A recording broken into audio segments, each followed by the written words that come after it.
I want to welcome Peter Whitney. Now, Peter, have you met Sammy? Yes, we've been on calls together before. Okay, I'm just not sure. I've lost track of who's been on and when. But last week, Peter stayed on a while, and he got talking about COVID and the things he did that had not having as much of an opportunity to practice as you would like on ice, but what he did outside of the X's and O's of the game with the group to create a real healthy culture that's had an impact on improving the outcome of the season. So, Peter, I hope you can get on another session early, or we can set a time where we can dedicate you to it. But right now, I just like you to tell me your story, the age level you were coaching at the time, and that would be when COVID kicked in, and then go there, because my purpose in this is that the X's and O's aren't as important. They matter, but we overdo it. You'll interfere with their playing of the game. So go ahead, Peter. Sure, and I agree with you. Well, I think one thing I did learn out of this was the X's and O's are important, but they, especially with that COVID year, they pale in comparison to everything else that actually became a priority in that year. Because for us, we finished our year, and then we found out mid-March that we were shutting it down. So all the students on campus, athletes, non-athletes, all went home. And we were supposed to come back. The hope was in October of 2020, which did not happen, which was pretty devastating, because all summer that was sort of what the plan was, that we were going to do that, and there were things in place we were going to try. But then the school decided that it wouldn't do that, and they went remote. So the story kind of starts with that on the 19th, when we were told that we were not coming back. And I had my own little come to Jesus moment, if you will. And okay, so what are we going to do now? So first thing I did was I met with my staff, and we came up with a plan, because my thought process was, what I needed to do was I needed to recreate, without practices and without games, what a year in the life of that student athlete would be if they were on campus, but we weren't practicing and we weren't playing. So we did many, many things. We had meetings 2 to 3 times a week, Zoom meetings, and we thought we would meet with our seniors. We met with our seniors to discuss what our plan was, to get buy-in from them. And once we did that, we began to come up with some different ideas. Everything from, first off, looking at the players that still had some junior eligibility, to see if that was a path that they wanted to follow, because the junior leagues were still going. They were still playing. We had one player who took a semester off because they were going to get done a semester early, and this way, by taking a semester off, they could finish the whole year with us, which was great. So the first thing we did was we split everybody up into 5 different groups, and we had a group leader. And the first exercise we did was, we're going to meet in a week, and we gave them a list of questions, and they were really all over the pipe, from your favorite team, your favorite ice cream, your favorite restaurant, whatever that may be.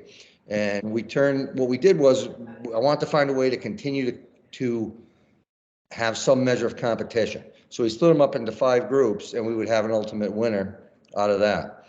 So the leader of the group was responsible for getting to know everybody else, to sort of steer the ship in that way. So I would just ask them the questions, or I'd pick randomly. I might pick, Sammy Joe, what's your favorite restaurant? And he had to know what that person's favorite restaurant was, and so on and so forth. And then we scored points for that kind of thing. And like I said, the whole idea was to try to start to feed the need the players naturally have for some kind of competition, something that would get them involved, that there was some measure of, hey, I'm winning, or I'm moving forward in some ways. And then our team activities that we began, we did everything from, we did an ice hockey Jeopardy. We did a name your favorite NHL player and why.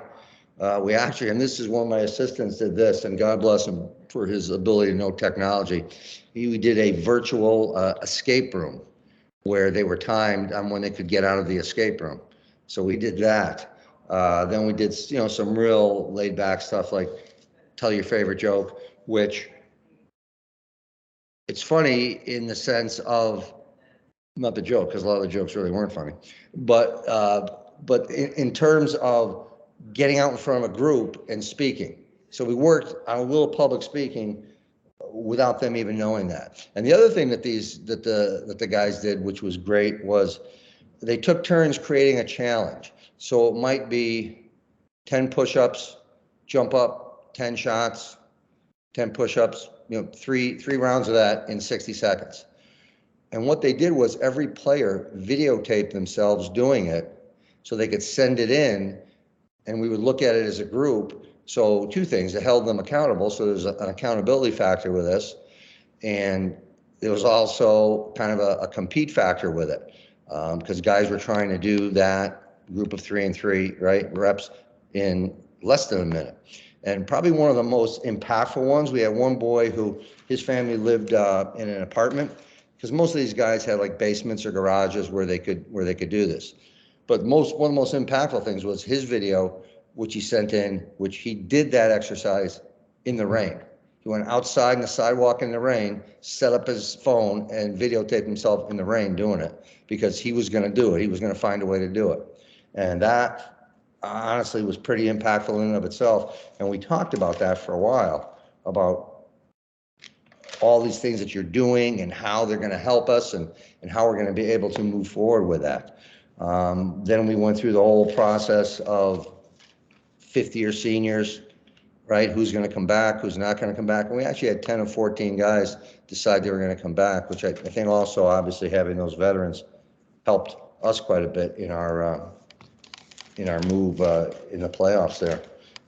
Then we did some things like we did a Secret Santa, which was kind of fun because we got one of our assistant coaches who was, you wouldn't really think he would be Santa Claus, but I quote unquote made him put on a Santa suit, and he was Santa Claus. He did the virtual Santa in his Santa suit from his restaurant with his glasses and all, and it was really a lot of fun. And the guys enjoyed the fact more that I got him to put on a Santa suit than the actual Secret Santa piece, I think.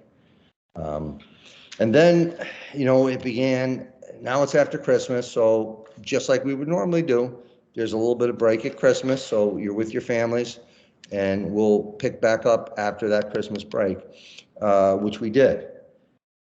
With that, we began what I call our speaker series.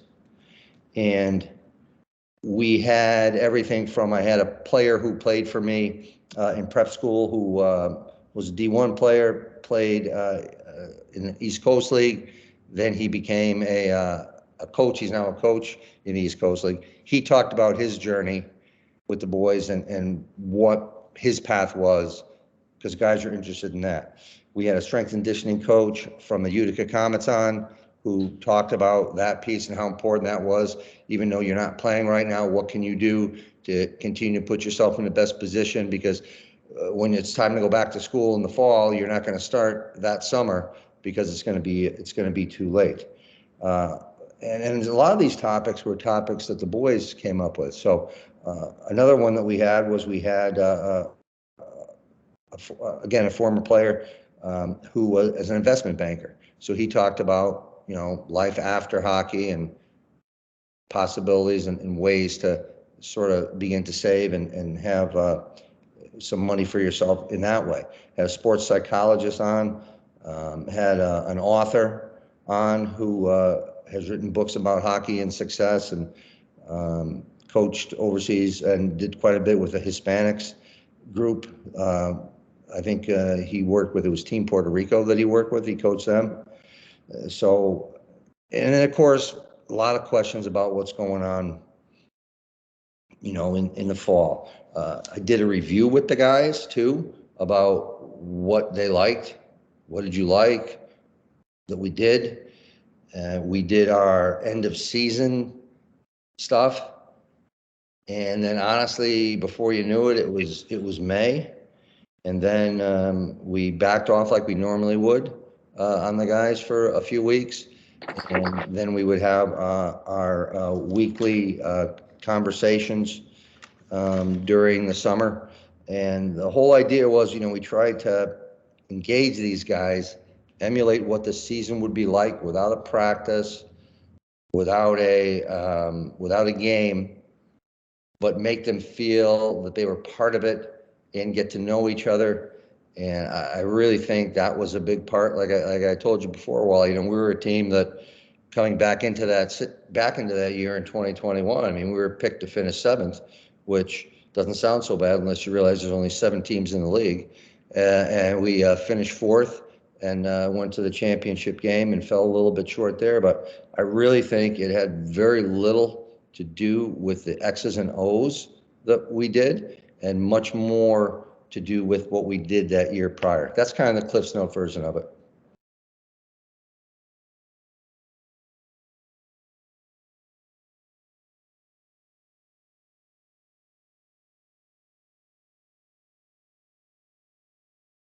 Mike,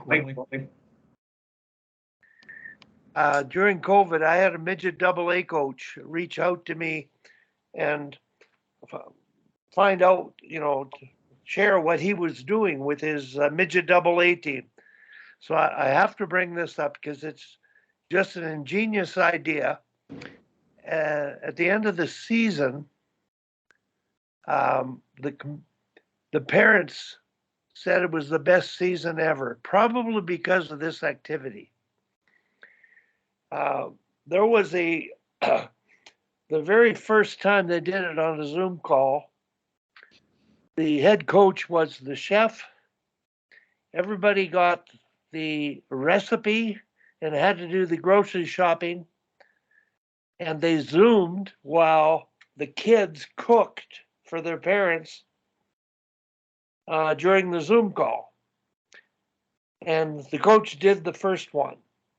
The parents usually sat and had a glass of wine and observed while their kids with their aprons on and in the kitchen. And that was the first one. But every player on the team had to initiate that particular activity. I was blown away by it. In fact, I think I might have put one of those sessions onto my site, but I thought that was brilliant. Go ahead, Peter. Yeah, first off, did you get the recipe? Well, the coach's recipe was one thing. Every player's recipe was different. Okay, all right. And so it's your choice. The next week, a different player had to decide. I'm sure got help from the parents and do the shopping, and everybody was involved. The parents were involved. It was a weekly supper cooked by the kids. How much time do they spend with their parents? Have they ever cooked for their parents? So when you look at the dynamics of that, just like the dynamics of every one of your activity and what they accomplish in creating a bond. Yeah, the one thing I did leave out that we did that was a really good activity was with those 5 groups, we created a 3rd jersey. And so that took about 5 weeks for them each individual in their group came up with one, then they voted on it within their group. Then it was brought to everyone to vote it down to 3, then finally down to 2, and finally down to 1. And that was actually the 3rd jersey that we produced. But every time they put on that jersey, I see that as symbolic of what we did. And, I retired at the end of that year. And I always think back that if I was still coaching, and probably any team, but that team for sure, I would do a lot of those same activities whenever I could during the season, especially during the summer, because I think that was a difference maker in bringing the guys together. Peter, I agree with you. I think a once a week something else can be given up for an ice time or a fitness session. And that's the whole point I wanted you to come on, is that we are driven to have more ice time, more practices, more drills, all X's and O's, compete, compete, compete. And it doesn't matter what you do in that regard relative to the feelings of the players for one another to commit to being a team. So excellent, excellent. Now, Yeah, Sam, I think you're writing down some ideas, and you're probably going to experiment with with them. right. At the end of the day, and Sammy Joe, you probably see this because you're, involved in such a high level. The whole idea that talent without a positive culture always underachieves. I mean, it's rare you can get that super team that it doesn't matter if nobody gets along, they don't like each other, they're just that good, but that's more rare. But really, talent without positive culture, that team just typically underachieves. Yeah. Well, I just wanted to share one story. I've been trying to get Scott Rivet on from Mount Royal, but something he did, and I'm not sure, Tom, if it was during COVID or not, but he created, similar to you, he had 5 teams of maybe 4 kids or 6 of 4 female athletes, and study groups. And they created those groupings based on schedules and fitting them in, and they looked after each other in terms of academics, following up, raising the bar academically, and they competed to see who made the most progress. And they won the national championship this year. And I really think that kind of an activity, the student athlete, the focus on what you're doing and why you're doing it, and then competing at the highest level, that activity contributes to the result. And for him, you can't do much more.